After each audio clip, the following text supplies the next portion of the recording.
Qu'il est doux et agréable pour les frères. La joie que je ressens dans mon cœur en ce moment, si vous pouviez le voir, si vous pouviez voir ce cœur, vous comprendrez que c'est vraiment sans limite. Mais comprenez-moi en esprit. En fait, je suis content d'être là. Je suis content de revoir vos visages. Je suis content d'entendre encore la chorale parler en langue. Chanter en langue, moi j'aime beaucoup ça. Je ne suis pas panafricaniste. C'est clair. Mais j'aime valoriser notre culture. Amen. Donc louer Dieu à notre façon. Sans complexe. Et ça là, j'ai vraiment apprécié les 3 chants qui ont été sélectionnés à Dessin ce soir. Ils sont pas encore acclamés pour la chorale.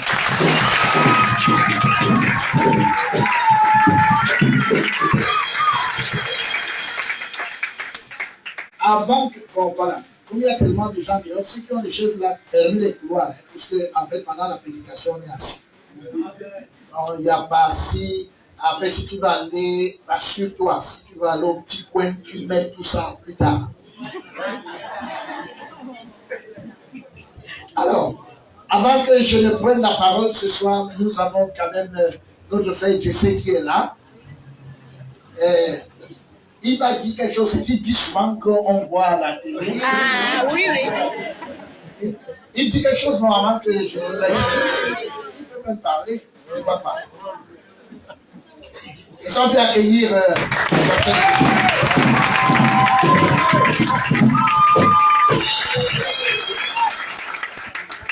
Bonsoir. Bonsoir.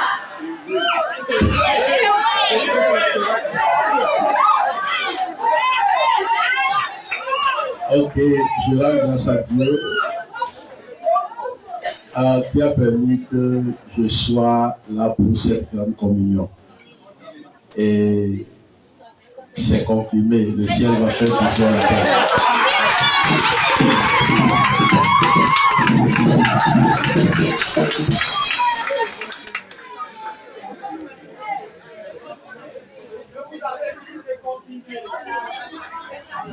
Non, comme il a dit, le ciel m'a fait bisou à la terre. Je ne sais pas si c'est la terre qui fera bisou au ciel. Mais je voudrais quand même dire que ça n'a pas de sens que jusqu'à présent, on commence par les histoires, on va finir bien. Donc, ça n'a pas de sens que tu n'aies pas ce t-shirt. Que tu sois venu au lieu au QG sans ce t-shirt. La communication ne m'a pas motivé. Mais je suis motivé venant de l'intérieur. Donc, c'est vrai que nous sommes pressés de toutes parts pendant ce moment, mais on ne va pas céder à la pression. Est-ce qu'on peut dire Amen? Dis à ton voisin, il faut que tu ailles ton petit coup. Il est de bonne qualité. Moi-même, j'ai pris ici, mais je vais donner l'argent après. Je ne connais pas le prix des équipes sur ce que je vais payer pour sortir d'ici. Donc, c'est un très bon tricot. Il faudrait qu'on l'ait. Vous savez, si vous sortez évangéliser avec tous ayant ce tricot, ça parle par lui-même. Donc, on aurait bien voulu que tous ceux qui voyagent aient les t-shirts en entrant. Bon, c'est difficile à arranger, mais c'est beaucoup plus, ça parle beaucoup. Un jour, le premier ministre faisait la campagne pour le président. Et il avait bien organisé la campagne pour le président qui était en poste afin qu'il puisse prendre un second mandat. Et pendant la campagne, il est monté et il est descendu, il est allé partout. Et on a fait les t-shirts et tout, c'était beau, les casquettes. Et à la fin, le président a remporté. Et le premier acte qu'il a posé était de renvoyer ce premier ministre. Et le premier ministre a dit que c'est comment? Je Tu as tout fait, mais tu t'es arrangé à ne pas porter ni la casquette, ni le tricot qui avait mon effigie. Ça veut dire ce que ça veut dire. Hein? Ça veut dire que l'affaire que tu fais là, toi-même, tu n'es pas là. Donc, tu fais ça parce que tu es Premier ministre, mais toi-même, tu n'es pas dans cette affaire. Tu as ton voisin, tu dois être dans cette affaire.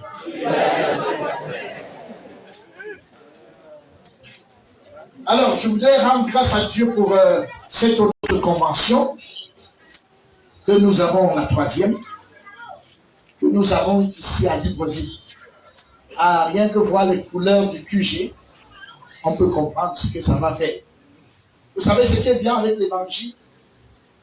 Nous-mêmes, on aime d'abord notre évangile. Ça dit que c'est que même s'il n'y avait pas d'invité, la fête là va se faire. Si on peut acclamer très fort.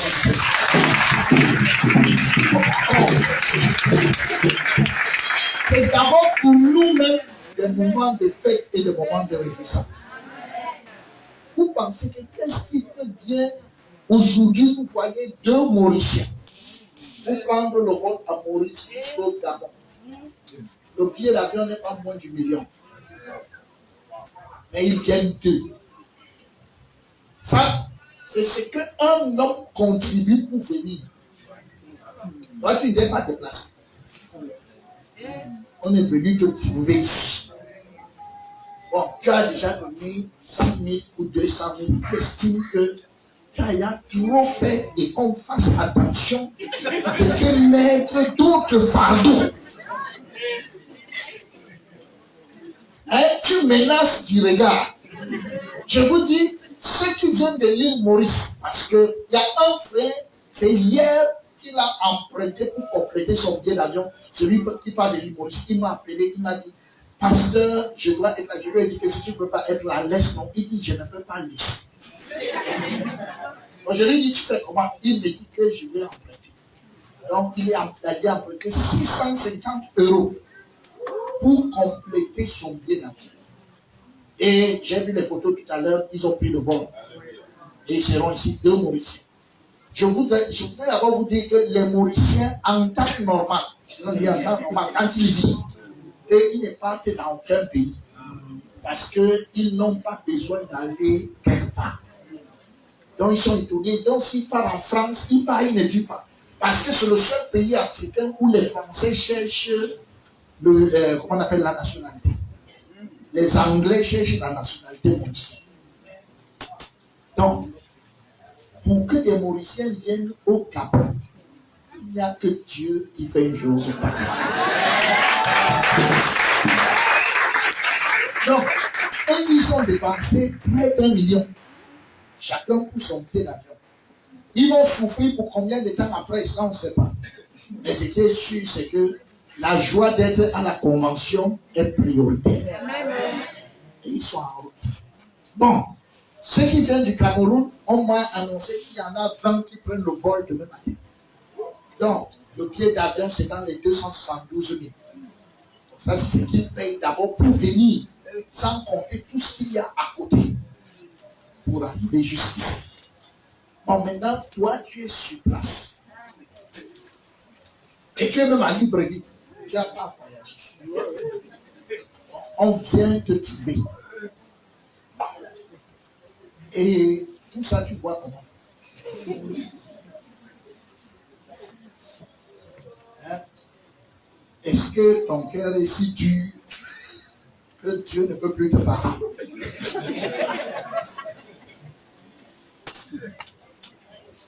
Donc, nous sommes à un niveau où le mot sacrificateur a tout son sens.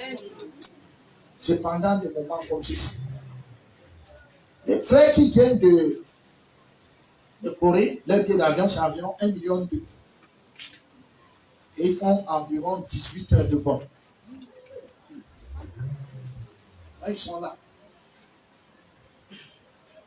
Ici. Parce que tu es là. Et toi, on t'a trouvé. Et c'est vrai que tu avais pris un engagement. Et je voudrais rendre grâce à Dieu pour ça. Parce que depuis que le Gabon existe, on n'a jamais vu une telle ferveur. Le montant qui a déjà été cotisé jusqu'à présent, c'est quand même assez costaud. Et on peut acclamer le Seigneur pour ça.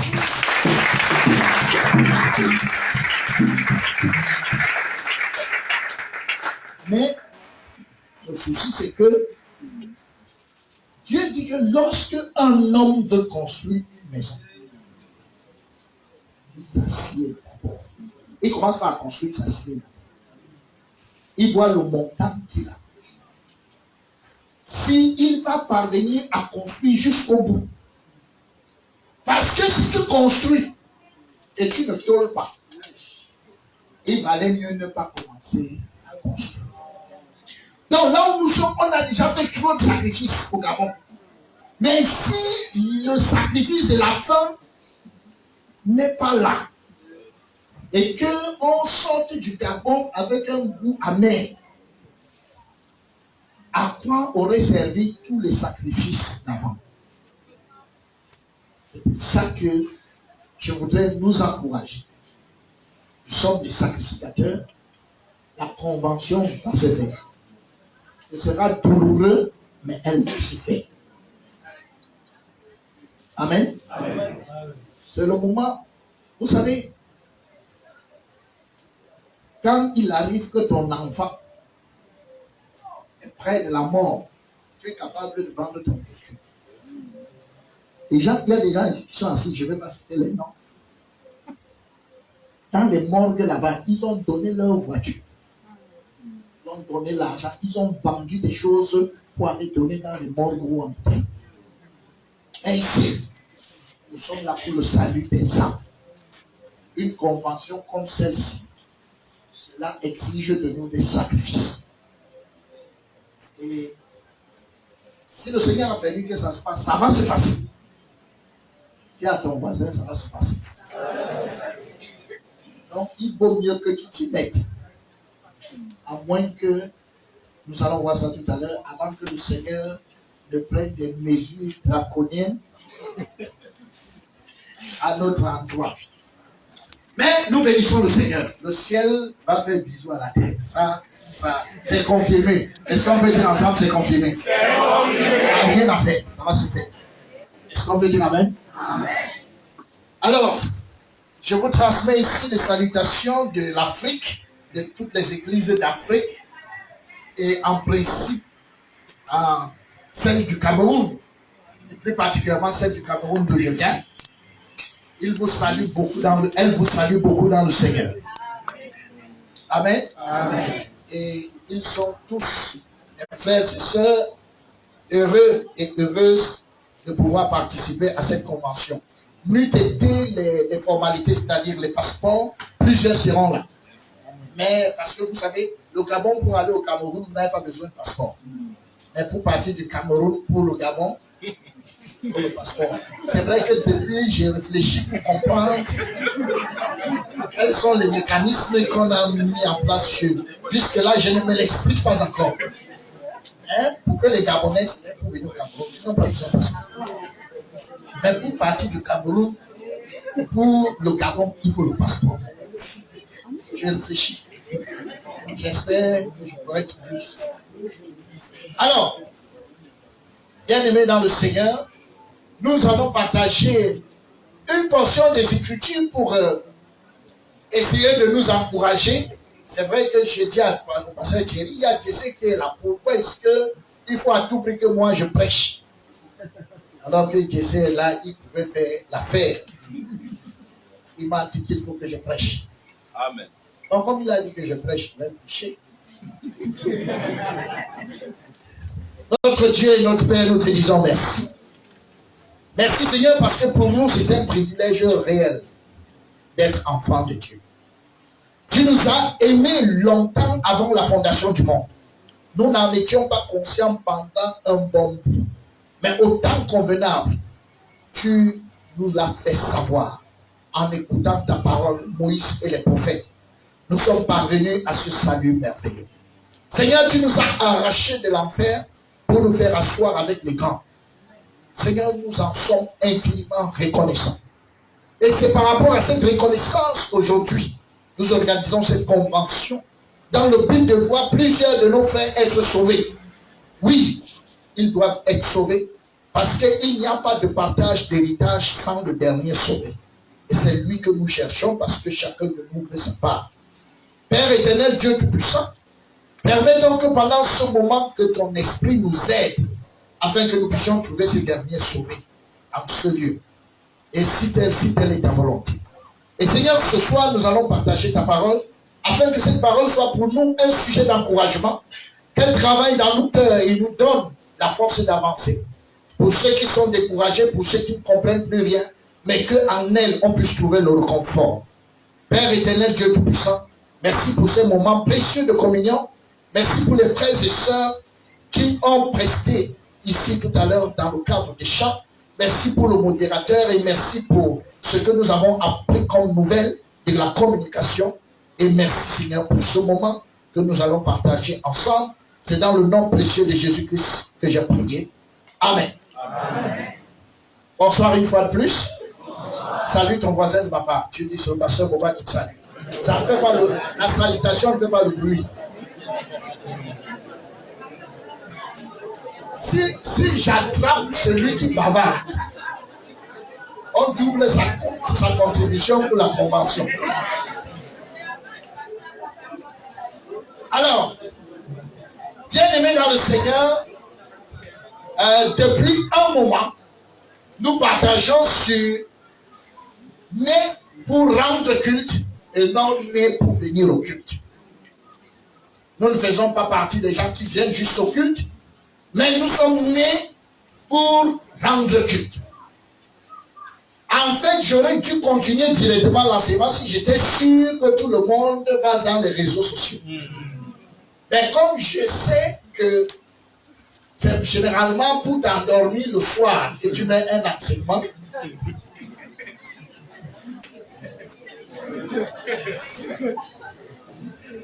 donc tu suis le début et puis depuis que Dieu t'a libéré des démons, tu ne pries plus à minuit. Donc, ce qui fait que c'est bien que l'on courrier jusqu'au matin. Oh, mais en tout cas, nous rendons grâce à Dieu pour ça. Donc, c'est pour ça que nous allons revenir sur ce que tu connais. Et puis bibliquement parlant, le Seigneur dit, je ne cesse de vous enseigner les mêmes choses. Et ce soir, nous allons redire les mêmes choses. Est-ce qu'on peut dire Amen? Amen. Bien-aimé dans le Seigneur, je voudrais commencer par bénir le Seigneur. C'est vrai que ça énerve quelquefois les gens, mais on ne peut non plus vivre sans énerver quelquefois les gens. Notre communauté, c'est-à-dire l'église où nous sommes actuellement, n'est pas née, c'est-à-dire Africa Life Mission, n'est pas née d'une division. N'est pas né d'une frustration. Parce que si vous sortez, chaque communauté qui existe, le leader va vous dire qu'il était énervé par quelque chose et il est sorti. Il a commencé sa part. C'est vrai ou faux? Ouais. Donc, presque toutes les communautés. Mais nous ne sommes pas le fruit d'une frustration. Bien-aimé dans le Seigneur, ça ne se trouve pas n'importe où. Ce n'est pas facile. Donc, nous ne sommes pas assis parce que nous avons été frustrés quelque part, nous avons été énervés et nous avons décidé de quitter. Notre existence tient de Actes chapitre 26, du verset 17 au verset 18. Dieu sauve un homme. Et cet homme est renvoyé chez lui pour aller prêcher au ciel. Et c'est comme ça que nous existons. Est-ce qu'on peut acclamer pour le Seigneur? Il est important de bien faire cette différence. Parce que il y a le salut que nous avons et l'église à laquelle nous avons été ajoutés. Parce que si tu as le salut et tu es ajouté à une église qui est issue d'une frustration, ça pose un gros problème. Parce que celui qui ajoute dans l'église, en principe, c'est celui qui sauve. Et celui qui sauve connaît exactement là où il va t'ajouter. Bon, maintenant, si tu es ajouté dans un truc que lui ne reconnaît pas, ce qui est sûr, c'est clair que ce n'est pas lui qui t'a ajouté. Bon, alors, immédiatement, ça pose la question de savoir même s'il y avait salut au préalable. Bien aimé dans le Seigneur, il y a des choses avec lesquelles on ne peut pas jouer. Oui, oui. Donc, aucun de nous ici n'est dans cette communauté par décision personnelle. Amen. Et on est non plus ici par adhésion. Très bien, monsieur. Donc, si tu es ici par adhésion, on doit finir par revoir un bon nombre de choses. Tôt ou tard, quand je dis on va revoir, c'est que le Seigneur va trouver là où il va te pointer pour régler la question. Vous savez, il y a une parabole qu'on utilise souvent, avec un miracle qu'on explique, l'aveugle. L'aveugle, dans Marc chapitre 8, du verset 22 au verset 24, l'aveugle, Jésus va d'abord le prendre de l'intérieur du village pour l'amener au bord du village. Donc, et à partir de cette histoire, nous tous nous connaissons que nous commençons tous aveugles. Et après ça, on voit flou. Et après, on voit distinctement. Donc, même si tu es aveugle, et qu'on te prêche directement le séminaire, j'ai dit directement, après être aveugle, on te prêche directement le séminaire, tu vas dire que tu es sauvé, mais tu ne seras pas sauvé. Parce que tu seras dans notre communauté, mais d'abord en voyant flou. Parce que tu dois faire un temps en voyant flou. Pour faire la différence entre le vieux vin et le nouveau vin. Personne ne peut passer autrement. C'est pour ça que dans le livre de l'Acte chapitre 17, verset 27, il dit, il a plu à Dieu qu'il cherchasse le Seigneur en tâtonnant. Tous commencent par tâtonner, bien que le Seigneur ne soit pas loin. Et au temps convenable, il t'emmène dans sa maison. Est-ce qu'on peut dire amen?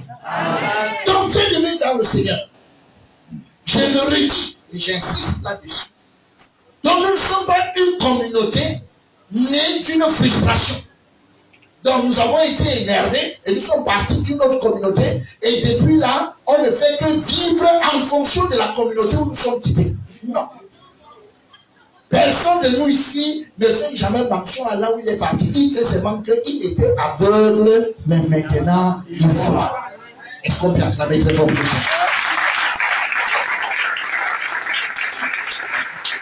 Si ceci est clair, je voudrais que nous lisons ensemble Romains chapitre 12, verset 1. On peut lire ensemble 1, 2 et 3. Je vous exhorte donc, frères, par les compassions de Dieu, à offrir vos corps comme un sacrifice vivant, saint, agréable à Dieu, ce qui sera de votre part un culte raisonnable. Donc le Seigneur nous appelle à un culte raisonnable. Nous reviendrons là-dessus. Alors, le culte c'est quoi? C'est un honneur, c'est une grande admiration, c'est une vénération. Ou une tendresse profonde que l'on rend à la divinité. Ou à une divinité, pas des actes de religion ou de piété. Donc, ça veut dire qu'il n'y a pas culte sans divinité. Pour qu'il y ait un culte, il faut qu'il y ait une divinité. En fait, il faut qu'il y ait un Dieu. Sans Dieu, il n'y a pas de culte. Est-ce qu'on peut dire amen? Alors nous sommes obligés de rendre un culte parce qu'il se pourrait, je dis au conditionnel, qu'il se pourrait qu'il y ait un Dieu. C'est ça que nous allons essayer d'identifier au milieu de nous. Alors, pour qu'il y ait donc culte au milieu des sauvés, il est d'abord très important d'identifier premièrement la divinité en ce qui concerne l'église des sauvés. Il faut identifier la divinité. Vous savez, il y a beaucoup de choses qu'on dit dans nos têtes et dans nos bouches, mais donc quelque part. Donc c'est parfois, c'est quelquefois comme si nos cœurs n'y croyaient pas. Alors, nous avons... Eh, ça allait bien, mais qu'est-ce qui s'est passé? Ça va? Ça arrive de temps en temps? Ok. Hein? Les prédicateurs sont toujours victimes de ça. Alors que la chorale a bien chanté. Ce sont les membres de la chorale qui gèrent le son. Bon, je crois qu'à partir d'aujourd'hui, il faut ouvrir une branche pour les prédicateurs qui doivent apprendre à gérer leur son.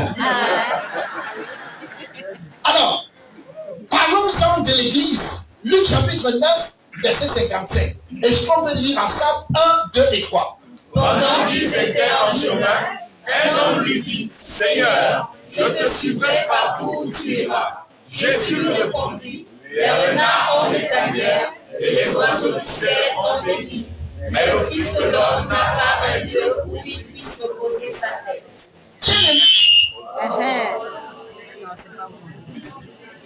Bien-aimé dans le Seigneur, Jésus déclare dans ce texte à un de ses disciples qui voudrait bien le suivre là où il va. Il dit, mon cher ami, tu as l'intention de me suivre partout. Donc je ne sais pas qu'est-ce qu'il y a dans ta tête. Mais c'est vrai qu'en même temps, Jésus était un très bon capital. Parce que quand il voyait ce que Jésus faisait, chaque disciple réfléchissait à son niveau, comment il peut exploiter la présence de Jésus. Matthieu 16, verset 18, on peut lire ensemble. 1, 2 et 3. Et moi, je te dis que tu es Pierre, et que sur cette pierre, je bâtirai mon église, et que les portes du séjour des morts ne prévaudront point contre elle. Donc, le Seigneur va bâtir son église, c'est-à-dire le lieu là où il va se reposer. C'est sa demeure. Alors, l'assemblée du désert est donc une image de l'église. On peut donc appeler l'assemblée du désert l'église du Seigneur. Parce qu'en fait, assemblée égale l'église. Donc, quand tu ne comprends pas certaines choses dans l'église aujourd'hui, tu peux mieux aller les comprendre dans l'assemblée du désert. Et vice-versa. Alors, nous allons donc étudier comment est-ce. Donc, ce n'est pas la première fois que Dieu décide d'habiter au milieu de son peuple. Donc, dans l'assemblée du désert, Dieu habitait au milieu de son peuple. Donc, dans l'église, Jésus habite au milieu de son peuple. Est-ce qu'on peut lire ensemble Exode chapitre 29, du verset 45 au verset 46? J'habiterai au milieu des enfants d'Israël, et je serai leur Dieu. Ils connaîtront que je suis l'Éternel, leur Dieu, qui les a fait sortir du pays d'Égypte, pour habiter au milieu d'eux. Je suis l'Éternel, leur Dieu. Bien-aimé dans le Seigneur, il dit, j'habiterai au milieu des enfants d'Israël. Il va habiter au milieu des enfants d'Israël. Les enfants d'Israël existaient déjà, mais ils n'habitaient pas encore au milieu d'eux. Mais il y a un moment où il décide qu'il va habiter au milieu des enfants d'Israël. Alors, pour que lui, il habite, il ne vient pas habiter juste pour rien. Non, non, non, il ne décide pas d'habiter. Le problème, c'est que il réalise d'abord quelque chose dans la vie de ces gens avant de venir habiter au milieu d'eux. Il dit, ils connaîtront que je suis l'Éternel, leur Dieu, qui les a fait sortir du pays d'Égypte. Donc, il les sort d'un pays, le pays d'Égypte, par toute sa puissance. S'il vous plaît, il n'est pas allé faire sortir 2 individus. Il est parti sortir 600 000 hommes, sans compter les femmes et les enfants. Donc, ils étaient environ 2 millions. Ça là, même Poutine n'a pas encore pu faire la calcul. Donc c'est Dieu seul qui doit prendre un peuple et le sort d'un autre pays. Et il marche avec eux pendant 40 ans. Dieu seul est capable de le faire. Alors, il réalise d'abord cet exploit. Afin que, parce que pour Dieu, l'homme ne doit pas être le premier à l'aimer. C'est lui qui est le premier à aimer. Parce que la religion amène les hommes à aimer d'abord Dieu, et puis maintenant Dieu répond en retour à leur amour. C'est pour ça qu'eux ils parlent comme ça. Donc je lui ai donné ma vie. Donc c'est pour ça qu'il m'aime. Est-ce qu'on peut dire amen? Je prie, c'est pour ça qu'il m'exauce. Si je prie, ça ne marche pas, j'entre dans le jeûne pour qu'il fasse. Mais en ce qui concerne le salut, c'est en l'envers. Aucun de nous ici ne s'était jamais apprêté à être sauvé. On ne savait même pas qu'on avait les problèmes de salut.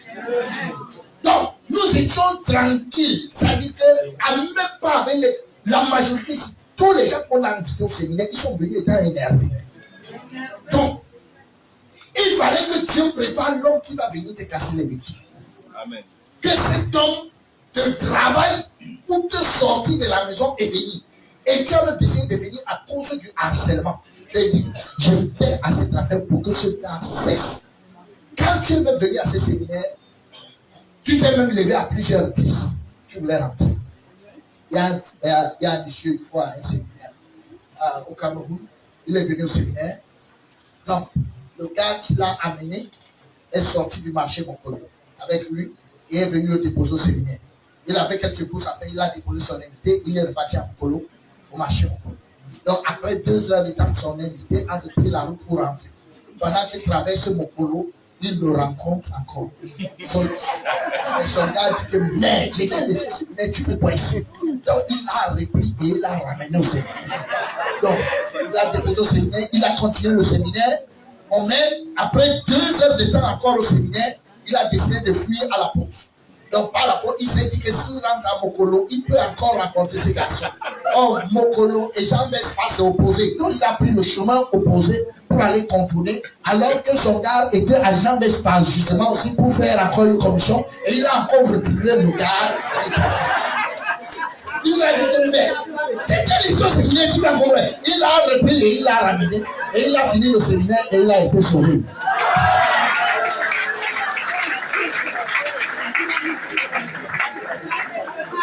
Donc, bien aimé dans le Seigneur, personne de nous au séminaire n'est venu avec joie.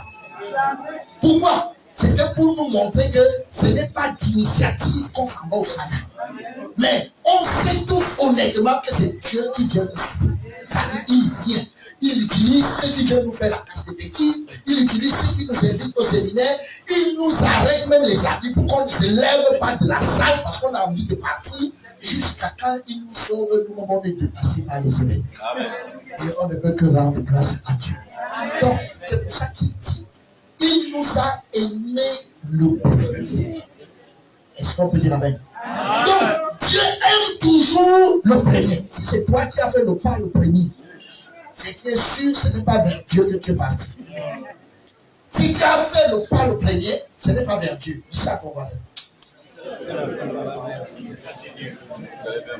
Donc, pour que dans le peuple d'Israël puisse avoir de l'amour pour leur Dieu, qui va habiter au milieu d'eux, Dieu a commencé par les aimer le premier, en allant les chercher en Égypte.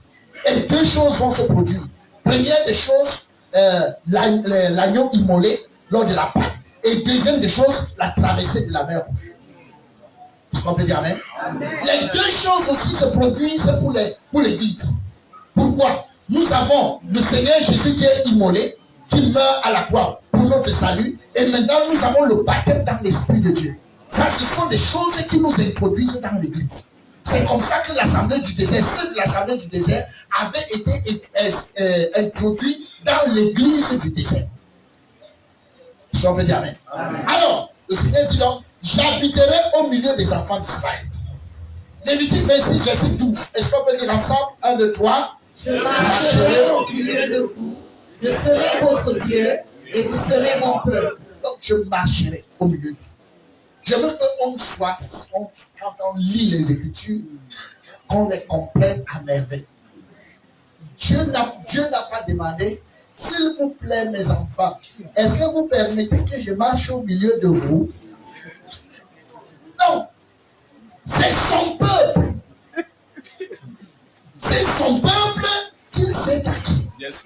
Alors il les informe que là où je suis, je marche au milieu de vous. Vous êtes content, je suis là. Vous n'êtes pas content, je suis là. Est-ce que c'est bon? Oui. Alors, est-ce que nous pouvons lire 2 Corinthiens 6, 15 à 16? 1, 2 et 3. Quel rapport y a-t-il entre Christ et Bélial? Ou quelle part a le fidèle avec l'infidèle? Quel rapport y a-t-il entre le temple de Dieu et les idoles? Car nous sommes le temple du Dieu vivant, comme Dieu l'a dit. J'habiterai et je marcherai au milieu d'eux. Je serai leur Dieu et ils seront mon peuple. Amen. Ce sont des déclarations, ce ne sont pas des demandes. Alors, en ce qui concerne l'église, c'est la même chose. Jésus fait la précision. Matthieu chapitre 18, verset 20. Est-ce qu'on peut lire ensemble 1, 2 et 3? Car là où 2 ou 3 sont assemblés en mon nom, je suis au milieu d'eux. Très bien, amen. Donc, il y a le fait qu'il soit en nous par son esprit. Ça, c'est un fait tout à fait normal. Mais maintenant, nous parlons du regroupement. C'est vrai que les gens ont essayé d'expliquer que lui-même, avec son esprit et avec Dieu, ça fait 3 personnes. Bon, c'est vraiment compliqué. C'est un enseignement que je cherche encore à comprendre pour l'instant. Mais ici, il dit, car là où 2 ou 3 sont assemblés en mon nom. Est-ce que nous sommes là plus de 2 ou bien plus de 3? Il dit, je suis là. Il ne demande pas que, est-ce que vous souhaitez, il ne dit pas, quand vous êtes assemblés 2 ou 3, si vous souhaitez que je sois là, je serai là. Mais c'est comme ça que les gens ont dans leur tête. C'est pour ça que quand ils se réunissent, ils s'asseyent là, ils sont plus de 2 ou 3. Ils disent, Seigneur, vraiment, tiens alors et sois au contrôle. C'est vous qui lui donnez le contrôle. Et quand vous dites qu'il est là, c'est vous qui lui donnez le contrôle. Vous êtes qui? Seigneur prend alors le contrôle. Donc il était assis dans un coin. Donc il était là, vraiment dépassé par les événements. Et puis vous avez eu pitié de lui, vous lui dites que bon, jeune homme vient prendre le non!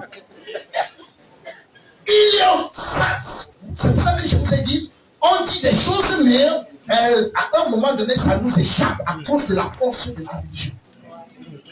Donc, la force de la religion, c'est la force du diable. Donc, l'homme, en principe, il est plus conscient de sa présence que de la présence de Dieu. Et là, c'est pour ça qu'il dit à Dieu, bon, nous te donnons le contrôle. Donc, si vous ne lui donnez pas le contrôle, il ne contrôle pas. Qui vous a d'abord amené? C'est vous qui avez besoin de comprendre qu'il est au contrôle. Dans une réunion. Donc, là où 2 ou 3 sont assemblés en son nom, il est là. Donc, est-ce qu'il est ici? Oui. Non, je n'entends pas. Est-ce qu'il est ici? Oui. Oui, mais beaucoup d'entre nous n'y croient pas. Pourquoi? Parce que si tu y croyais, si toi-même tu sais que la chaise qui est à côté là, c'est le Seigneur qui est assis. Si tu es conscient que c'est lui qui est assis, tu es sûr que tu vas bouger comme tu bouges. Hein? Toi-même, tu sais que ça va régler ton attitude, c'est vrai ou faux? Amen. Hein? Même si ton téléphone sonne n'importe comment, tu peux décrocher. Ah, il est là assis. Est-ce que tu peux sortir pour aller même prendre un appel, même si c'est important, même si c'est l'appel d'argent? Oui, mais maintenant, quand même, on peut sortir. C'est vrai ou faux? Tu peux quand même l'écrire. Le petit message là, tu laisses. Pourquoi? On sent qu'il ne regarde pas. Dis à ton voisin, il est là. Il est là. Donc, il n'est pas là parce que tu dis qu'il est là. Il est là parce que lui, il est là.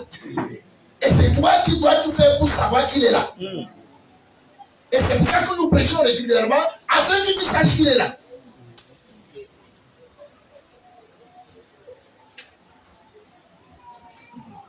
Bien aimé dans le Seigneur, ce n'est pas la première fois. Notre service de Dieu, notre culte, est donc fonction de comment tu perçois la présence de Dieu. C'est ça qui fait la différence entre nous. Amen. Je dis bien que ce n'est pas que Dieu n'est pas là. Il est là. Mais c'est comment est-ce que tu perçois. Jusqu'à quel niveau est-ce que tu en es conscient? Et c'est ça qui fait la différence dans notre service. Vous savez, Dieu était là. Il donnait à ce lieu le nom de Massa et Meriba. Parce que les enfants d'Israël avaient protesté. Et parce qu'ils avaient tenté l'Éternel en disant, l'Éternel est-il au milieu de nous ou n'y est-il pas? Il avait dit quoi au départ? Qu'il est là. Mais comment était la perception des gars? Certains disaient, peut-être il est là, peut-être il n'est pas là. Mais nous, Nous sommes plus sophistiqués. On ne dit pas ça avec la bouche. Donc personne de nous ne peut ouvrir la bouche pour dire que est-ce qu'il est là. Non, mais les actes que nous posons montrent donc pendant le culte que on le perçoit là. Amen. Ou on ne le perçoit pas là. Amen. Donc notre croissance spirituelle, dire que je grandis spirituellement, consiste à savoir jusqu'à quel niveau je suis conscient de la présence de l'Éternel. Laisse-nous tous les grands enseignements. Laisse-nous tous les nouveaux versets que tu as trouvés. Mais est-ce que tu es conscient de sa présence? Donc ceux qui ne sont pas conscients de leur présence, ils viennent au culte. C'est pour ça que même pour venir au culte, on doit l'encourager. Puisqu'ils ne voient pas le Seigneur. Mon frère, est-ce que tu m'as au culte? Ah, je vais voir. C'est vrai que j'ai des trucs à faire. Est-ce qu'il est conscient? Or, s'il est conscient, si tu es conscient que Dieu t'attend, et qu'à l'heure du culte, il est 16h30, et on t'informe qu'il est déjà assis. Comment tu vas agir? Hein? Tu vas courir, non? Donc pourquoi tu ne cours pas? Parce que tu n'es pas conscient, tu es ici. Est-ce que l'Éternel est là? Est-ce qu'il n'est pas là? Donc tout ça là, ça sillonne dans ta tête. Bon, c'est pas sûr, c'est sûr même. Est-ce qu'il... Culte du mercredi, pourquoi tu ne viens pas? Très bien. Tu ne viens pas parce que tu estimes que le mercredi, Dieu n'est pas là, il envoie les anges, donc les représentants. Tu ne dis pas. C'est comme ça dans ta tête. Donc, tout est fonction de ce qui se passe dans notre tête. Amen. Alors, bien aimé dans le Seigneur, nous avons donc besoin de comprendre que notre service est, comment je pourrais dire ça, procède de comment est-ce que tu perçois la présence de Dieu, qui est pourtant là, qui ne change pas. Alors, plus tu en seras conscient, plus ta manière d'être sera différente.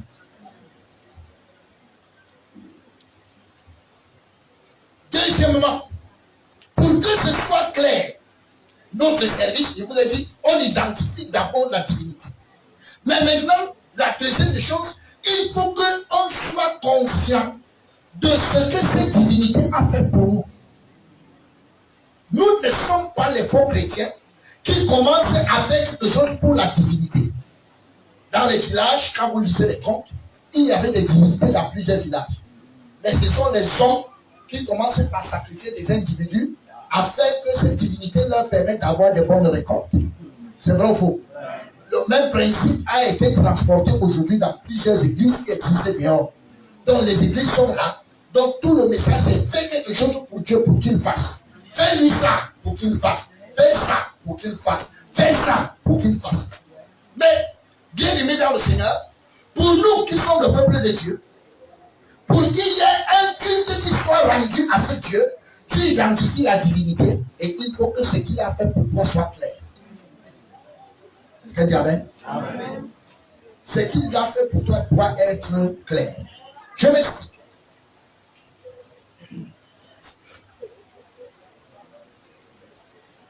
Donc, nous avons ici. Ah, nous avons ici le péché. Nous avons ici le jugement de Dieu. Alors, quand il y a le jugement de Dieu, je ne sais pas si c'est comme ça que ça se passe dans votre pays.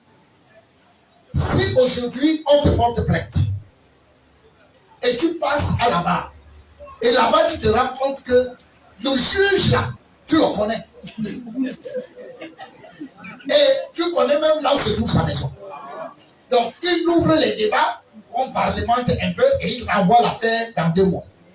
Alors quand toi tu rentres chez toi, tu dis quand tu connais là où le juge habite et tout, tu lui achètes un régime de plantain, tu lui achètes le vin, tu lui achètes un bon nombre de choses et tu vas lui donner de bon cœur.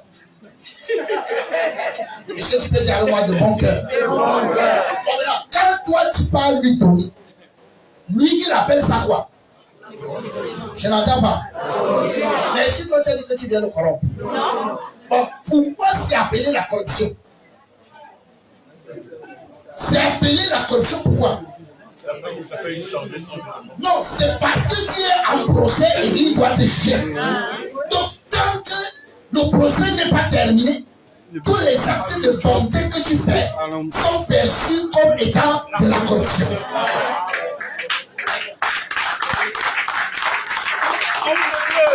Donc, tant que le procès avec Dieu n'est pas terminé, tout ce que tu essaies de faire à Dieu, lui, il ne voit que dans ça la corruption. Puisque tu es en procès depuis que tu es né, tant que tu n'as pas été sauvé, tu es en procès. Alors, toi tu es donc en procès, et quand tu lui chantes des chants, lui-même reste de merde. Ce gars, il me prend pour un enfant. Il me prend pour un enfant, donc il veut me corrompre. Quand tu es chanté, je vais t'envoyer en enfer. Est-ce qu'on peut dire amen? C'est pour ça que le salut est une chose merveilleuse. C'est pour ça qu'il a dit, tout homme qui n'est pas sauvé, tout ce qu'il fait, c'est un vêtement souillé. Toute sa justice est un vêtement souillé. Est-ce qu'il ne peut pas faire des sacrifices? Il fait des sacrifices, mais c'est c'est-à-dire que comment je peux dire, la connotation. Hein? Oui. La connotation qu'a ou bien comme ces sacrifices. C'est que ça ne peut pas, bien que ce soit bien intentionnel, mais le monsieur à qui il le donne, Dieu est pour l'instant pour lui un juge. Donc tout ce qu'il fait est pour l'instant considéré comme étant la corruption. Et bien aimé dans le Seigneur, c'est pour ça qu'il dit que nous sommes des corrompus. Quand quelqu'un n'est pas sauvé, il est incorrompu. Tout ce qu'il fait est de la corruption. Et c'est pourquoi il est important que le Seigneur nous sauve d'abord. Là où nous sommes, avec le gars qui est dehors, dans une église morte, nous partons nous devons faire des sacrifices. Et parfois, il fait un très bon sacrifice. Mais son sacrifice ne sera jamais agréable à Dieu. Je dis bien jamais. Donc c'est pour ça que si quelqu'un pense que Dieu l'a sauvé à cause des bonnes œuvres qu'il a faites avant, donc il a des défauts de compréhension. Parce que tout ce qu'on pouvait faire, notre justice n'était qu'un vêtement souillé. Donc là où il est là, il faut d'abord que le jugement qui est derrière lui. Ce n'est qu'à l'instant où le jugement est derrière lui, qu'entre Dieu et lui, il peut avoir des rapports de père et fils. En ce temps-là, tout ce qu'il pose est agréable à Dieu. Toutes les mamans sont ici, et elles le savent, même les papas. Quand l'enfant a encore 2 ans, 6 mois, pardon, tu lui donnes un bonbon, il a mis dans sa bouche, tu lui demandes le bonbon. Quand il enlève le bonbon de sa bouche, il te donne avec toute la salive. Là, comme tu es content de mettre ça dans ta bouche, c'est vrai ou faux? Si ce n'est pas ton enfant, tu vas sucer. C'est parce que c'est ton enfant. Tout ce que ton enfant fait pour toi, c'est bon. Est-ce qu'on peut acclamer très fort pour le Seigneur?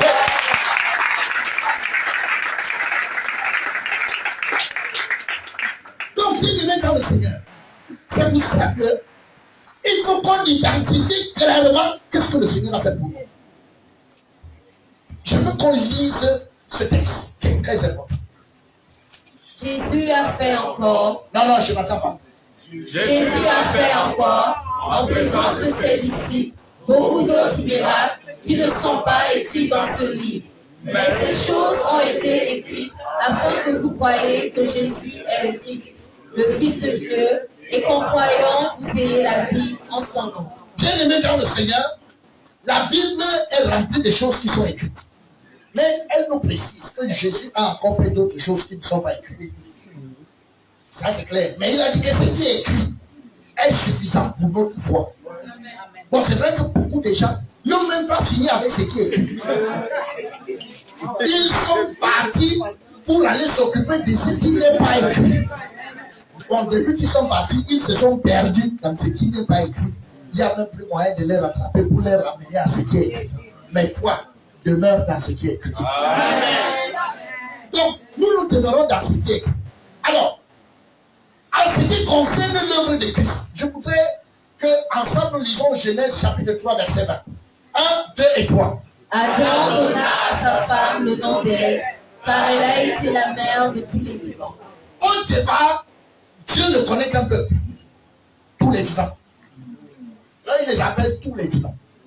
Est-ce qu'on peut dire ça? Tous les vivants. Et l'homme, c'est qui? Ève.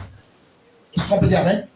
Alors, dans son évolution, en ce qui concerne la science et les hommes, c'est-à-dire que le monde, la science reconnaît 4 races, c'est vrai ou faux? C'est la science qui reconnaît la race blanche, la race noire, la race rouge et la race jaune. Est-ce que Dieu lui a parlé de ça? Donc il n'y a aucun texte qui parle de la couleur des hommes.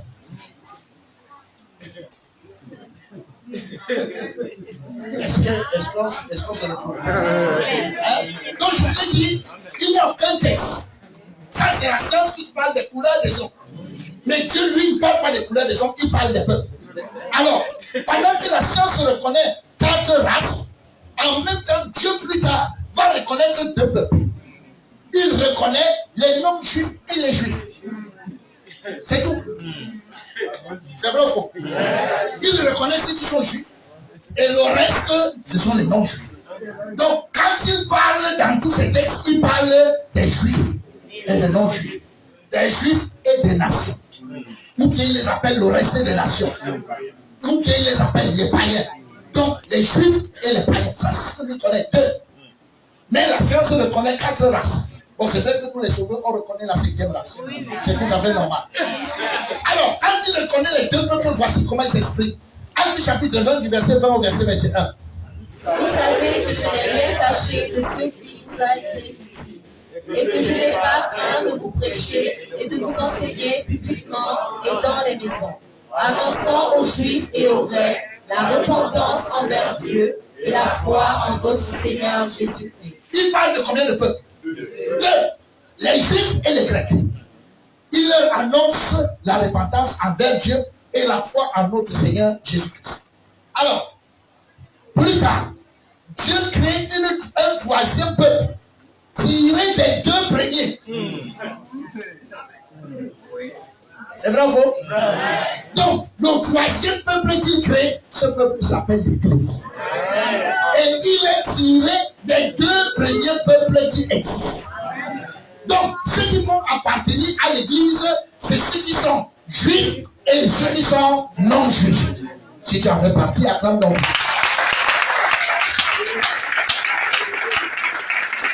Amen. C'est pour ça que Paul peut donc conclure ceci. En citant les 3, on y assemble 1, 2, 3. Ne vous savez en scandale ni aux Grecs, ni aux Juifs, ni à l'Église de Dieu.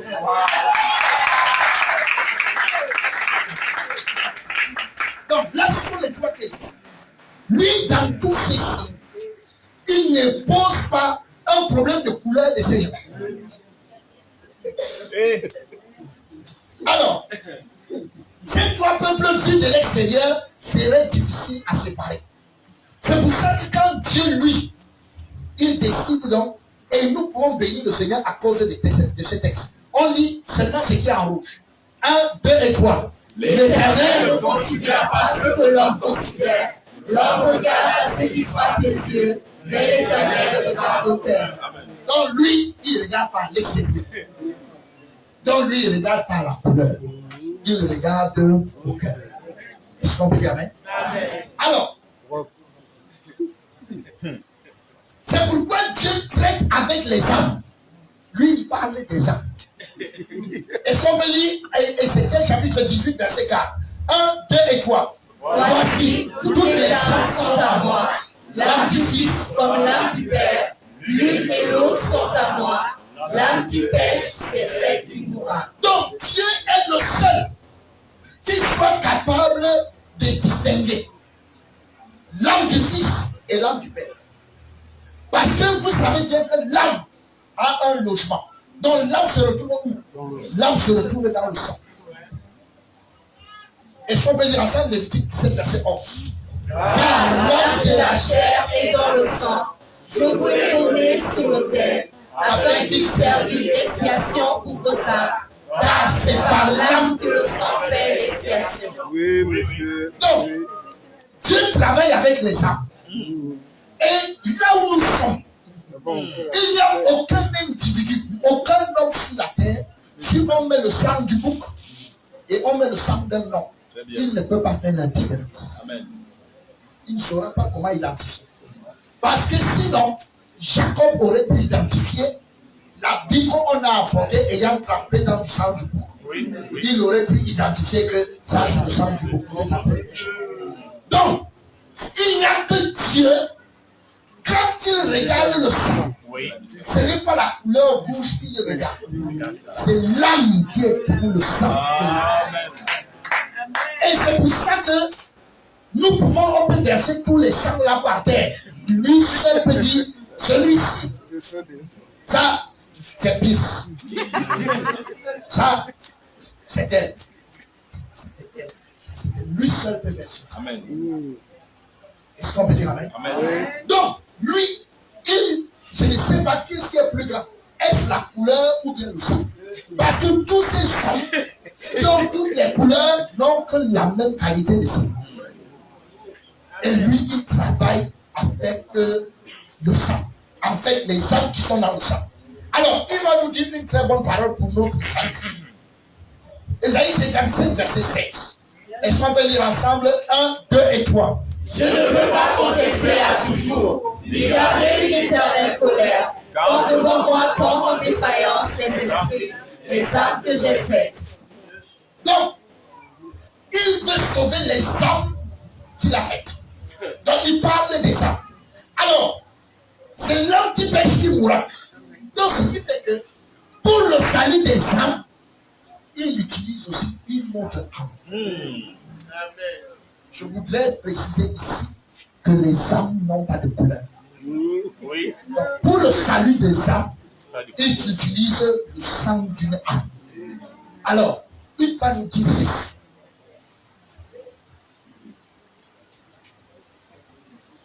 Quand Jésus vient,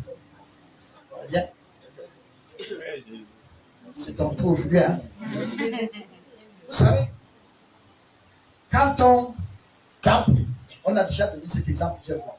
Quand on tape comme ça pendant qu'il est là, certains pensent que c'est le corps qui fait mal. Mais au fond, ce n'est pas le corps. Parce que s'il meurt, tu retapes ce corps. Il n'aura plus mal. Mais en ce temps-là, le corps est resté avec tout son sang à l'intérieur. Et seulement on dit que l'homme qui était là est parti. Est-ce qu'on peut dire amen? Donc l'âme et l'esprit ensemble sont partis. Donc là maintenant, il est vide. Donc ce qui fait que le Seigneur va dire que pour faire l'expiation, c'est avec l'âme que le sang fait l'expiation. Donc ça veut dire que quand Jésus allait à la croix et qu'on le tapait, ce n'est pas le corps qui sentait mal, c'est son âme qui sentait mal. Donc c'est son âme qui était en train de travailler pour le salut de nos âmes. C'est pour ça, merci. C'est pour ça qu'il peut donc nous dire ceci. Est-ce qu'on peut dire 1, 2 et 3? À cause du travail de son âme, Il rassasiera ses regards. Par sa connaissance, mon serviteur juste justifiera beaucoup d'hommes et il se chargera de leur iniquité. par le travail de son âme. Est-ce qu'on peut dire par le travail de son âme? Et ça n'a dit la point où on se fiche pas mal de quelle couleur il était. Puisqu'il n'a pas travaillé sur la croix avec sa couleur, mais il a travaillé avec son âme. Oui, monsieur. Est-ce qu'on peut acclamer pour ça?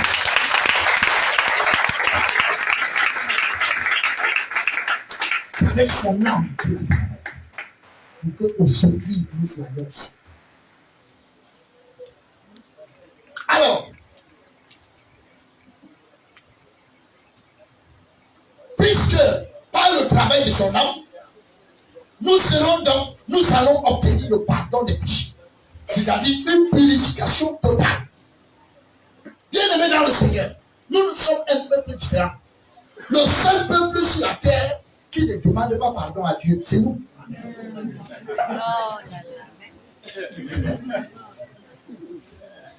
S'il y a donc quelqu'un qui trouve qu'on exagère, parce qu'il est là dans son cœur, il dit, bon là, frère, vous exagérez. Bien aimé dans le Seigneur, là où nous sommes sur cette terre, nous sommes le seul peuple. Nous, on ne demande pas pardon à Dieu. Et c'est pourquoi tous les autres nous détestent. Parce qu'ils n'arrivent pas à comprendre pourquoi une chose aussi normale, une chose qui est pleine de vertu, une chose qui montre votre humilité, vous vous dites que vous ne demandez pas. Ça c'est quelque chose. Mais pourquoi est-ce que nous on ne demande pas pardon? On ne demande pas pardon parce que nous avons reçu le pardon. Est-ce qu'il y a quelqu'un qui a reçu le pardon?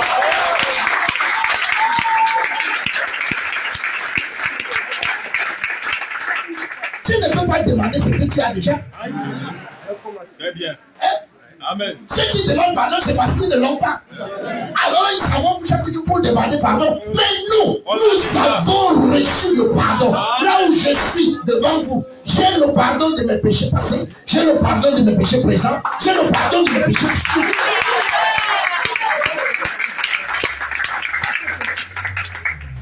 Je l'ai.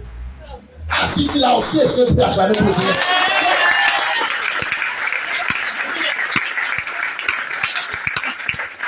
Puisque si tu ne l'as pas, tu es obligé de lui demander pardon. C'est vrai ou faux? Alors quand toi tu t'en vas pour lui demander pardon aujourd'hui, c'est que quand tu te... Vous savez, je l'ai souvent dit, les gens ont fait Dieu à leur image. Donc, en fait, ce n'est pas Dieu qui sait. Parce qu'ils savent qu'à un an, quand tu as fait du mal à un an, si Dieu demande pardon, ça ne va pas, tu te mets à genoux. C'est vrai ou faux? Il est obligé, ça ne va pas parce que là tu pleures. Et les femmes savent très bien ce que je dis. Tu te mets à pleurer, même si son larme de crocodile, mais tu pleures. Tu sais quand même que quand il va voir les larmes, ça ne va pas donner. Mais ça ne marche pas avec Dieu. Dis à ton voisin, ça ne marche pas avec Dieu. Dieu ne fout rien avec les larmes d'un pécheur. Ça encore, il considère ça comme la corruption. Hein? Et il a dit, je peux me rajouter, il dit que tu es en train de lui faire le chantage affectif. Donc pendant que tu pleures là, ça c'est un chantage. Parce que tu as envie de faire, en fait, il est même très énervé. Parce que quand tu demandes pardon à Dieu, c'est qu'il doit aller te chercher encore l'agneau. Il doit le tuer à nouveau, il doit transférer ton péché que tu avais sur cet agneau. Il doit le tuer. Est-ce qu'il a encore un agneau pour ça? Mais non. Nous ne demandons plus pardon à Dieu. On n'est pas orgueilleux. Mais c'est seulement que nous, on a foi en ce qu'il a fait et ce qu'il nous a fait. Donc, là où tu es, donc si tu as demandé pardon hier à Dieu pour le péché, tu es ici. Mais ça fait 10 ans que tu es ici. Il faut savoir que dans cette affaire, tu n'es pas là-dedans. Pourquoi? Ceux qui ont reçu le pardon ne demandent plus pardon. On reçoit le pardon de tous nos péchés. Par l'œuvre qu'il a accomplie à la croix. C'est différent. Demander pardon, c'est différent de confesser. Confesser, c'est dire ce qu'on a fait. Ah, Seigneur, j'ai encore insulté aujourd'hui. Ouais. Aide-moi pour que ça n'arrive plus. Mais je te remercie. Parce que quand tu mourrais, tu avais déjà confessé. Ça veut dire que je crois en ce qu'il a fait. Alors c'est pour ça que si nous avons le pardon des péchés passés et le pardon des péchés présents, sans le pardon des péchés futurs, il n'y a pas salut. Puisque les péchés futurs, tu vas les enlever comment? Alors, bien aimé dans le Seigneur, lisons ensemble Ézéchiel chapitre 36, verset 25, 1, 2 et 3. Je répandrai sur vous une eau pure, et vous serez purifiés. Je vous purifierai de toutes vos souillures et de toutes vos idoles. Donc, Est-ce qu'il nous purifie de certaines souillures? J'avais moi toutes nos souillures. Moi, c'est vrai qu'on peut faire comme ça, quelqu'un n'est nouveau ici, on ne sait jamais. Donc, je vous purifierai de toutes. Pas de certaines souillures. Toutes nos souillures. Les souillures passées, les souillures présentes et les souillures futures. Amen. Il faut que ce verset s'accomplisse. Amen. Pour que le verset qui suit, qui est le verset 26. Parce que le verset 26 dit, je mettrai en vous mon esprit. Donc, on ne peut pas mettre en vous l'esprit de Dieu sans avoir la purification totale au préalable. Est-ce qu'on peut dire amen? Et ceux qui ont donc reçu la purification totale, ils ont reçu le pardon des péchés et j'en fais partie. Est-ce qu'on peut lire Actes chapitre 26, verset 18? 1, 2 et 3. Afin que tu leur ouvres les yeux pour qu'ils passent des ténèbres à la lumière et de la puissance de Satan à Dieu, pour qu'ils reçoivent par la foi en moi le pardon des péchés et l'héritage avec les saints. Est-ce qu'on peut acclamer pour le Seigneur?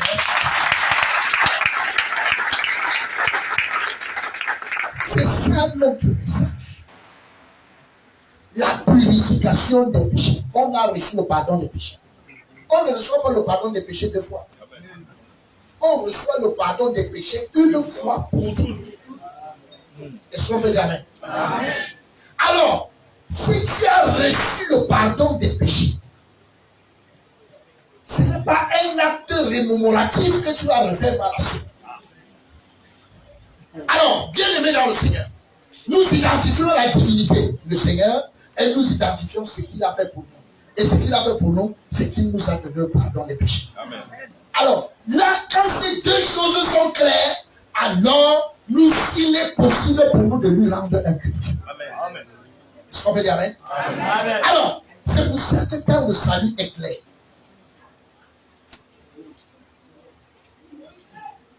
ce sacrificateur qui vient rendre culte, son salut, c'est-à-dire l'œuvre rédemptrice accomplie par le Seigneur, est au-dessus de toute autre considération. Ici, le salut ne sera jamais en second. Jamais. C'est l'œuvre, c'est la première œuvre, c'est l'œuvre et ça reste l'œuvre. Amen. Oui. Pourquoi on ne parle pas des autres choses? Pourquoi? Même si tu es guéri, est-ce que c'est plus grand que le salut? Si tu te donnes l'argent, est-ce que c'est plus grand que le salut? C'est pour ça qu'on reste focus sur ce qui est plus important. Est-ce qu'on peut dire amen? Alors, ça aussi, si ton salut est clair, les réponses que tu as aussi à donner sont claires. En tant que celui qui rend un culte à Dieu. Écoutez, un sauvé de parole.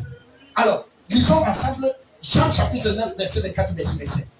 Les pharisiens appelèrent une seconde fois l'homme qui avait été aveugle et lui dirent, donne gloire à Dieu, nous savons que cet homme est un pécheur. Il répondit, s'il est un pécheur, je le sais. Je sais une chose, c'est que j'étais aveugle et que maintenant je vois. Voilà.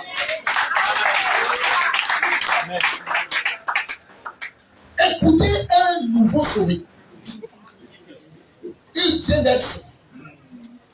Il voit. C'est lui qui l'a sauvé, son nom c'est Jésus.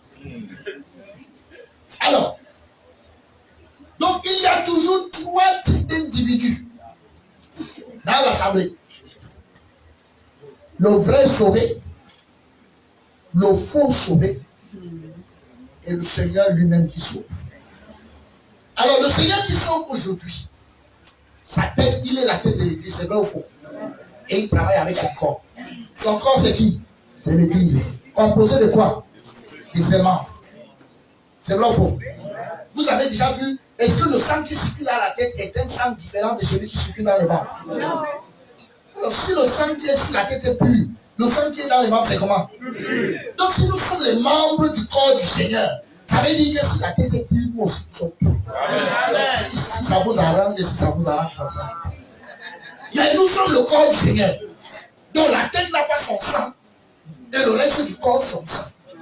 Si la tête est pure, le corps aussi est pur. Alors, Jésus vient de guérir ce bonhomme. Les sacrificateurs viennent lui dire que mon frère, Donne gloire à Dieu. C'est toujours pour Dieu qu'il travaille toujours pour Dieu. Ça, c'est leur spécificité. Donne gloire à Dieu. Cet homme est un pécheur. Bon. Si Jésus, qui n'avait pas de péché, est considéré comme pécheur, à plus forte raison, vous et moi. Donc, on aura toujours une chose à dire concernant le corps qui t'a péché. Oui. Il y aura toujours une accusation dans ce sens. Bon, maintenant, le sauvé va répondre. Il dit, moi je ne tire pas de long en large avec vous. On va aller dans les faits. Vous avez dit qu'il est pécheur. Moi, je n'ai même pas envie de discuter avec vous pour savoir quel péché il a fait. Tu as ton voisin, je n'entre pas dans ça. Tu as ton voisin, ça me concerne pas. Mais je vais vous dire ce qui me concerne. Donc, s'il est pécheur, je le sais. Mais la seule chose que je sais, c'est ce que je vais vous dire. C'est que j'étais aveugle et maintenant je vois. Fin de la conversation.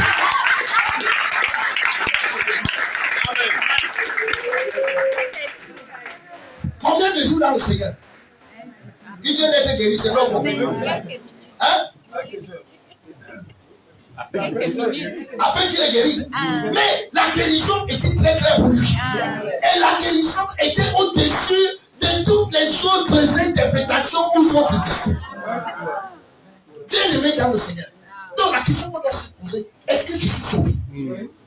Oui, bien. Bon, maintenant là, j'allais en enfer.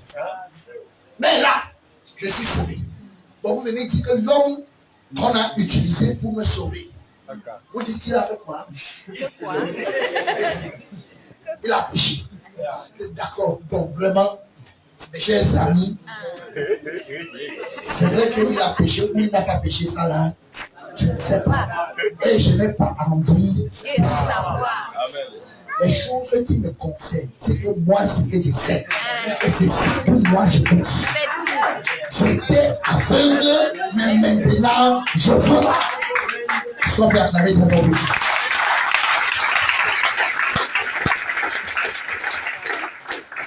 Ça nécessite de longues discussions. Donc, on va fouiller la Bible pour aller voir le péché qu'il a fait. Et puis quand même tu t'assois pour écouter, celui-ci n'était pas prêt à écouter. Et pour ne pas être prêt à écouter, il a préféré ne pas aller contre eux dans ce qu'ils disent. Quand il a commencé à dire, c'est que vous dites c'est faux. Non, il n'est pas fanatique. Hein? On n'est pas dans le fanatisme. Donc, ce que vous dites là, c'est possible que ce soit vrai. Mais vraiment, je n'ai pas envie d'entrer dans les détails, ce n'est pas mon job. C'est que moi, je sais.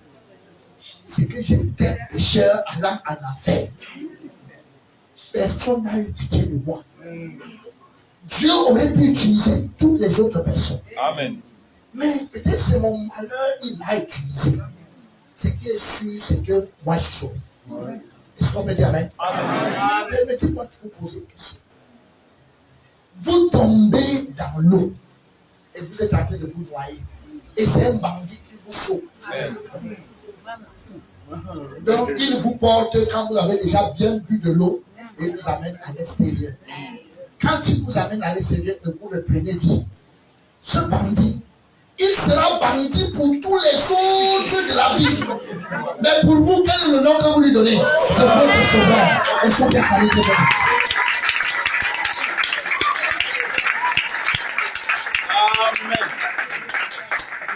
C'est vrai ou faux? Bien aimé dans le Seigneur, nous grandissons. On n'a pas le temps à perdre quand les âmes nous attendent. C'est pour ça que nos conversations ne durent pas trop. Parce que nous avons les réponses adéquates par rapport à ça.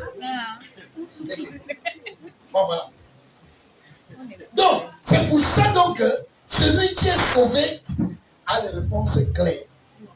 Parce que le salut qu'il a eu, le pardon des péchés qu'il a eu, est plus important que tout. Nous étions sous l'emprise des démons. Beaucoup ici. Tout le monde estime que depuis que nous sommes sauvés, même les plus maigres ont pris le poids.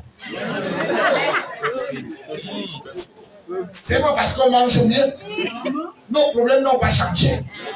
Mais c'est juste que notre paix de cœur, même quand on traverse les difficultés, on a une paix de cœur qu'on n'avait jamais eu avant. Tu es sûr que quand tu rentres chez toi, parfois tu as commencé la prière pour dormir, tu n'as même pas fini parce que tu bailles. Tu dors, et c'est le matin que tu vas dire amen, que tu devais dire. Et il n'y a personne pour te blâmer pour ça. Tu vis dans une paix et tu es dans une joie ineffable qui vient de Dieu. Mais Dieu t'a sorti de ça et tu es rentré dans des discours qui n'ont pas de sens. C'est ça qui fait de nous aujourd'hui des gens prêts à lui rendre un culte. Est-ce qu'on peut lire Psaume 33, verset 2, 1, 2, 3. Mon âme bénit l'Éternel et n'oublie aucun de ses bienfaits. C'est lui qui pardonne toutes tes iniquités, qui guérit toutes tes maladies. Est-ce que tu peux dire avec moi, n'oublie aucun de ses bienfaits? Ne pas oublier les bienfaits du Seigneur est notre force dans la marche. Parce que dès que tu oublies les bienfaits du Seigneur, tu n'as plus de force. Amen. Obligatoirement, tu vas entrer sur les autres choses. Parce que tu as oublié les bienfaits. Parce que les bienfaits nous sont destinés directement. Est-ce que le Seigneur l'a fait pour moi, oui ou non? S'il l'a fait, il y a des choses pour moi qui ne comptent pas. Mon âme est bien placée pour bénir le Seigneur. Alors, et on peut donc se poser la question qui est ressortie plusieurs fois dans les chansons. Psaume 116, verset 12, 1, 2, 3. Comment rendrai-je à l'Éternel ses bienfaits envers moi? Alors nous pouvons rendre à l'Éternel par rapport à tous ces bienfaits. L'une des choses que je voudrais dire ce soir, dis à ton voisin, Dieu aime le nom. Dieu aime le nom. Moi j'entends souvent des gens dire que Dieu n'est pas dans le grand nom. Celui qui l'a dit. Dieu n'est pas dans la masse. Celui qui l'a dit. Donc bien aimé dans le Seigneur. Nous sommes en route pour une évangélisation de masse. C'est l'occasion pour toi de rendre un culte à Dieu. Alors, nous allons donc rendre un culte à Dieu. La chose primordiale dans cette affaire, c'est qu'on a la grâce de connaître le besoin de Dieu. C'est pour ça que je voudrais régler quelque chose ici. Bien aimé dans le Seigneur. Dans l'église, on fait les vœux à l'Éternel. Mais nous, on n'a pas fait le vœu. Le besoin pressant n'est pas un vœu. Est-ce qu'on peut dire amen? Je dis bien, le besoin pressant n'est pas un vœu. Parce qu'un vœu maudit, tu es maudit si tu ne l'accomplis pas. Donc on ne peut pas venir ici dire aux gens que si tu ne payes pas, tu seras maudit. Mais il faut bien qu'on comprenne. Le vœu, c'est que je me lève. Je me suis levé en pleine assemblée, sortant de nulle part. Je viens et je viens ici, je me dis, je vous dis, mes chers frères, à partir d'aujourd'hui, j'ai fait un vœu de donner 10 millions cette année au Seigneur. Est-ce que le Seigneur va demander quelque chose? Non. Moi, je me suis levé pour venir lui faire le vœu. Amen. Mais ici, nous sommes dans, je voudrais en fait, si ton besoin pressant était, ou bien ta contribution était convertie en vœu, il faut qu'on le ramène en besoin. Amen. En fait, il faut qu'on change de paradigme. Je m'explique. Et vous connaissez bien cette histoire. Anne désire un enfant. C'est vrai ou faux? Ouais. Mais en Israël, les enfants délivrent défaut. Et Élie lui-même, tous ils sont déjà mis à l'écart. Ça veut dire qu'il n'y a plus de sacrificateur. Est-ce qu'on peut dire amen? Pendant que Anne, elle veut un enfant, voilà ce qu'elle dit à Dieu. Est-ce qu'on peut lire 1 Samuel, chapitre 1, verset 11. 1, 2 et 3. Elle fit un vœu en disant, Éternel des armées, si tu daignes regarder l'affliction de ta servante, si tu te souviens de moi et n'oublie point ta servante, et si tu donnes à ta servante un enfant mâle, je le consacrerai à l'Éternel pour tous les jours de sa vie, et le rasoir ne passera point sur sa tête. Écoutez comment elle pose le problème. Si tu donnes à ta servante un enfant mâle. Donc, qui doit commencer par faire? C'est Dieu qui commence par faire. Et son action est la réponse à ce que Dieu a fait. Est-ce qu'on peut dire amen? On le veut, c'est toi qui te le veux. Ça prend sa source en toi pour l'éternel. Alors, il dit, si tu donnes à ta servante un enfant mâle, je le consacrerai. Donc ça veut dire que s'il ne donne pas, est-ce que j'ai un problème? Hein? On est qui? Mais si tu donnes, je te le consacre. C'est-à-dire que je résous ton problème avec ça. Donc, Anne a vu le besoin de Dieu. Et elle dit, si tu me donnes ce qui est nécessaire pour gérer ton problème, je vais régler cette affaire. Donc, bien aimé dans le Seigneur. C'est pour ça qu'on prend la peine, avant que les gens ne prennent les besoins pressants pour les contributions, pour la convention, on pousse l'esprit, quel est le besoin de Dieu. Quand tu as compris le besoin de Dieu, tu es donc libre de te tenir devant Dieu. Dieu, je me rends compte que tu as un besoin de 40 millions pour cette convention. Donc, si tu me donnes 10 millions, je te remets les 10. Est-ce qu'on peut dire amen? Alors, si je ne te donne pas les 10 millions, est-ce que tu as un problème? Non. Donc, si je te donne les 10 millions, c'est la banque qui va se trouver votre problème. Donc, quand tu te leur as donné les 10 millions, c'est là, donc, quand tu vas commencer, oh, c'est vrai que c'est 10 millions. Oh, est-ce que je suis obligé de donner tout? Est-ce que Dieu lui-même ne voit pas que c'est là que vous aurez des problèmes? Est-ce qu'on peut dire amen? Donc, parce qu'il te donne pour résoudre son problème. Amen. Alors, qu'est-ce qui va se passer? Celle qui est la servante de l'Éternel. Écoutez un peu, quand Dieu va lui donner l'enfant, elle va venir donner ça en chantant. Elle va venir remettre cet enfant en chantant. Est-ce qu'on peut dire ensemble? 1 Samuel 1, verset 24. 1, 2, 3. Quand elle eut sevré, elle le fit monter avec elle et prit 3 taureaux, un épha de farine et une outre de vin. Elle le mena dans la maison de l'Éternel à Silo. L'enfant était encore tout jeune. Ils égorgèrent les taureaux et ils conduisirent l'enfant à Élie. Est-ce qu'on peut dire ensemble? Anne dit, mon Seigneur, pardon. Aussi vrai que ton âme vit, mon Seigneur, je suis cette femme qui me tenait ici près de toi pour prier l'Éternel. C'était pour cet enfant que je priais, et l'Éternel a exaucé la prière que je lui adressais. Aussi je veux le prêter à l'Éternel. Il sera toute sa vie prêté à l'Éternel, et ils se prosternèrent là devant l'Éternel. Amen. Donc, bien aimés dans le Seigneur, nous sommes des sacrificateurs. Nous sommes des enfants de Dieu. Nous avons vu le besoin de Dieu. Et nous disons donc à Dieu, avec, je vais parler à la manière de son. C'est le temps de faire des affaires. Tu as ton voyage, c'est le temps de faire des affaires. Si tu me verses cet argent, je règle le problème de la convention. Ce qui est sûr, c'est que lui, généralement, est faible. Et c'est pour ça que quand tu auras des problèmes, toi-même dans l'assemblée, tu sauras là où ça sort. Donc quand les gens vont dire, ouais,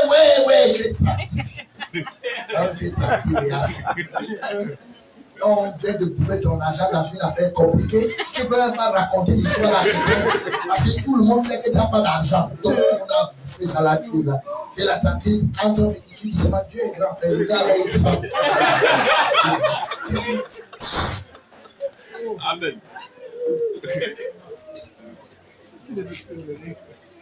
Donc, quand tu me donnes, je te le donne. Et maintenant, où est le bénéfice dans notre affaire?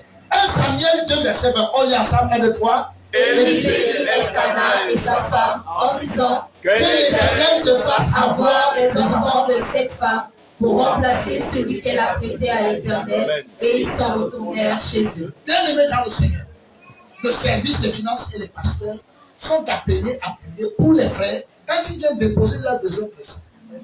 Parce que quand ils viennent déposer leurs besoins pressants, ils répondent aux besoins de l'Éternel. Quand ils repartent maintenant, ils bénissent l'Éternel pour lui et lui demandent maintenant de lui donner pour lui-même. Et ça là, ça marche dans ton bassin, ça marche. Ça marche. Oui. C'est le moment du business.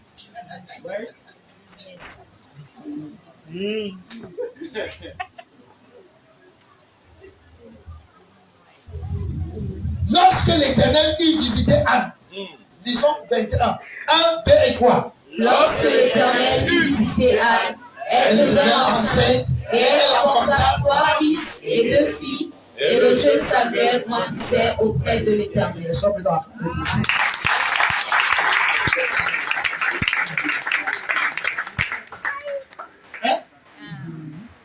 Oui, c'est ça. C'est bon? C'est bon. Il voit le besoin de l'Éternel. Et il dit à l'Éternel, je veux être le canal par lequel tu vas résoudre ton problème. C'est ça.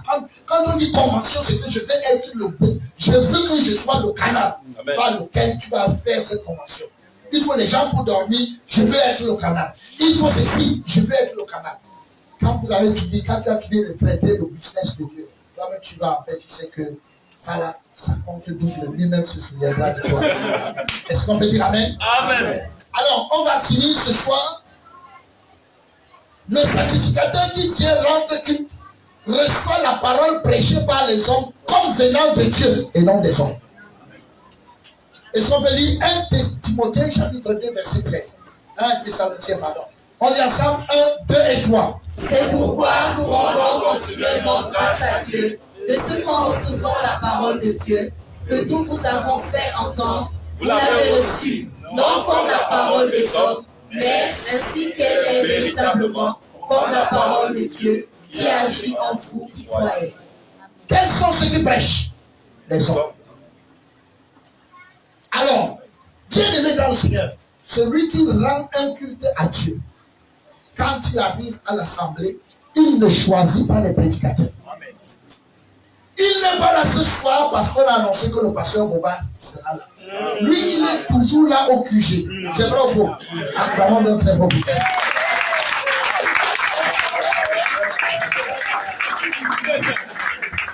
Parce que s'il est là, parce qu'on a annoncé que le pasteur Boba sera là, il a un dysfonctionnement sérieux qu'il va faire. Pourquoi? Il ne vient pas écouter un homme. En fait, il écoute un homme. Mais il sait que c'est Dieu qui travaille par ses mains. Vous savez, il y a 2 commandes qui doivent se réaliser dans notre vie pour que notre marche soit bonne. Premier commande, c'est comment Dieu rend juste les êtres humains. Si ce commande n'est pas réglé, tu n'entres même pas dans l'église. Bon, maintenant, une fois que tu es dans l'église, il faut que le deuxième commande se règle. Comment Dieu dirige son église. Oui. Si tu ne comprends pas comment Dieu dirige son église, tu ne peux pas marcher. Beaucoup de gars sont descendus du bateau, c'est vrai qu'ils sont on ne sait pas s'ils étaient vraiment là-dedans, mais ils sont descendus parce qu'ils ne savent pas comment Dieu dirige. Donc, parce que quand on explique comment Dieu range sur les êtres humains, ça va filtrer, c'est vrai ou faux. Certains vont comprendre, certains ne vont pas comprendre. Quand on va arriver à comment Dieu dirige, certains vont comprendre et certains ne vont pas comprendre. Donc, la révolte de Corée va se baser sur quoi? C'était le problème, était quoi? Comment Dieu dirige? Donc, là où ils sont là, s'ils ne comprennent pas comment Dieu dirige, ils marchent. C'est pour ça que comprendre comment Dieu dirige est capital pour marcher de manière aisée. Et ça encore, c'est Dieu qui te donne de comprendre. C'est pour ça que tu es là. Parce que s'il te fait que tu ne comprends pas, tu ne marches pas. Dans la Bible, Moïse avait fait quoi de méchant? Moïse avait fait. Tout ce que Dieu lui avait demandé, c'est ça qu'il avait fait. Bon, est-ce qu'il avait même essayé de se vanter? Hein? Est-ce qu'il a parlé dur même à quelqu'un? On dit que c'était quelqu'un de tellement patient. Donc il n'était même pas comme nous autres là. Mais la Bible dit que les gars sont restés un matin. Donc le gros problème qu'il y avait, c'était le problème de la direction. Donc quand ça tourmente leur tête, ils disent que Moïse est qui? Est-ce que c'est pas à lui que tu parles? Hein? Donc là où il est là, Dieu parle à nous tous. Bon, en principe, si Dieu parlait à vous tous, vous aurez compris que c'est Dieu qui parle avec lui. C'était les premiers, ce sont ensemble les premiers PABA que vous devez comprendre. Mais ça, ils n'ont pas compris. Donc ils ont dit, nommons-nous un chef. Moi, je suis responsable et j'ai réfléchi sur ces gars. Parce qu'ils auraient dû nommer un chef pour aller plus vite. Puisque Moïse perdait le temps. Moïse perdait le temps, il y avait trop de choses. Peut-être eux, ils vont prendre les raccourcis pour arriver à la terre promise. Mais eux, quand ils ont dit non, mon chef, c'était pour faire quoi? Pour retourner.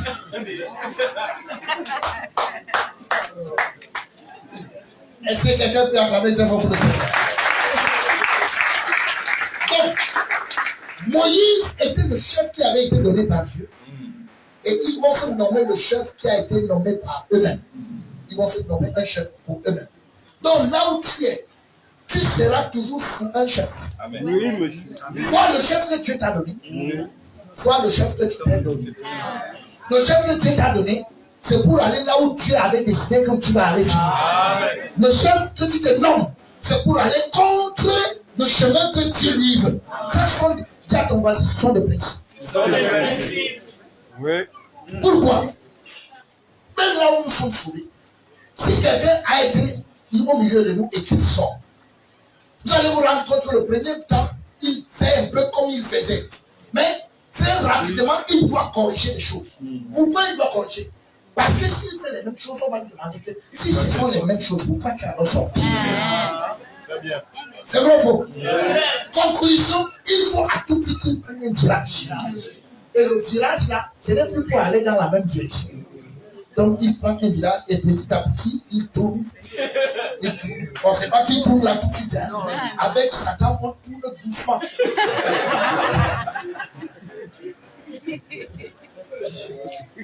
Donc, ici là, c'est pas Satan pour faire les ronds. Non. C'est-à-dire que quand lui peut te faire tourner, tu sortais de Akaï là, pour te faire tourner, pour que tu retournes à Akaï, vous allez loin. C'est-à-dire qu'il vous virez un peu, vous attendez même 3 ans, vous virez encore un peu, vous virez un peu, vous virez. Et ce sont même vos enfants qui vont être totalement retournés. C'est comme ça que ça se passe. Donc, bien aimé dans le Seigneur, cette affaire de Dieu n'est pas un jeu. Mais pour nous qui sommes sauvés, nous pouvons bien comprendre la direction de l'Église. Est-ce qu'on peut dire Amen? Ce n'est pas un choix. Tu n'as pas choisi celui qui t'a prêché. Tu n'as pas choisi l'Église où le Seigneur t'a. Tu n'as pas choisi les dirigeants que tu as. C'est vrai ou faux? Dis-moi ce que tu as choisi. Qui a choisi pour toi? C'est le Seigneur. Et nous restons là où le Seigneur lui et nous appelle. Merci beaucoup de m'avoir écouté.